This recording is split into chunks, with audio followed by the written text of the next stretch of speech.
The death of a law enforcement canine outraged 9 on Your Side viewers. Jeg, a DPS dog, died in a hot car in Tucson, and you demanded answers. But the state agency in charge was silent during its investigation. That's over. Now we learn more. Kevin Keaton, the first reporter on the scene that July day, brings us an exclusive update in this 9 on Your Side continuing coverage. Jennifer, what went wrong that hot July day? We know Officer Corey Lankow forgot his canine partner Jeg in a sweltering patrol car. Veterinarians later euthanized the dog. But what else failed at Arizona's state law enforcement agency? How can Arizona keep this from happening again? After months of investigating Jeg's death, the Department of Public Safety has made 3 changes across all of Arizona to keep another canine from dying. First, we're making sure that every vehicle that a K-9 officer ever uses will have that heat alarm system installed. A heat alarm like the one the Pima County Sheriff's Department showed KGUN-9 in July. When it gets too hot inside,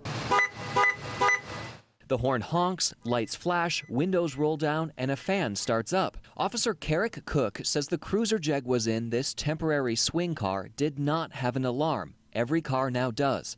Secondly, Cook explains when officers found Jeg, the Tucson Dispatch Center did not immediately have the phone number of a veterinarian to call. Unfortunately, it just took a little bit of time for our dispatcher to get that information, and actually had to call one of our canine handlers to obtain that information instead of being able to directly contact them and expedite getting that dog, getting Jeg to the hospital. How long did that take, do you know? I don't know. The timelines, I'm not sure. That won't be published until the end of, well, the middle of March or so. Dispatchers now have a list of numbers. Finally, every officer that works with a canine has received training on new procedures, like never put a dog in a car without a heat alarm. When it comes to preventing another canine death, in general, what do you say to the public?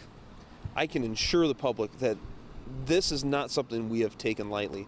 I know for a fact that Officer Lankow feels absolutely horrible about this. We're going to make sure that this is something that will never happen again. What we did not learn today is how DPS will punish Officer Lankow, if at all. The agency says the investigation is done, but state law allows for Lankow to appeal, and then records will be made public, and that could be in mid-March. We do know Lankow is back on the job and has not been paired with a new canine. Kevin, a lot of interest in what happens to the officer. What, again, did the courts decide last year? Remind us. 3 things for Lankow. First is that he had to pay a $200 fine, he had to take an animal safety class, and his animal neglect charge, 1 count of that, was dismissed. Kevin, thanks so much.